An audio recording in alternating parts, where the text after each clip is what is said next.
ఎప్పుడైనా సరే అహంకారం ఎందుకు వస్తుంది అంటే అన్నీ నాకు తెలుసు, నా అంత వాడు లేడు అన్న భావన ఉంటే, అన్నీ నాకు తెలుసు అన్నప్పుడు అహంకారం.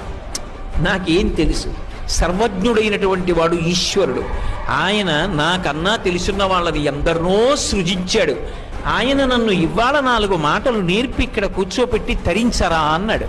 12 స్కంధములు ఆంధ్రీకరించిన పోతన గారు నేను భాగవతం ఆంధ్రీకరించాను అనలేదు. నేను భాగవతం ఎందుకు రాస్తున్నాను అంటే నా పాపం పోవడానికి నా చేత పరమేశ్వరుడు భాగవతం రాయించాడన్నాడు.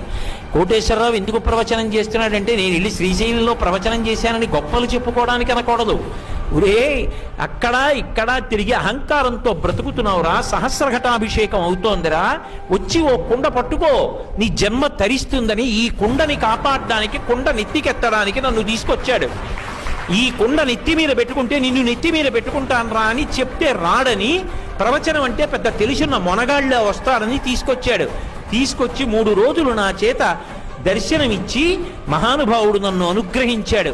నాకన్నా విద్వాంసులు లోకంలో లేరా? ఎందరున్నారో వాళ్ళ పాద ధూళికి నీ సరిపో.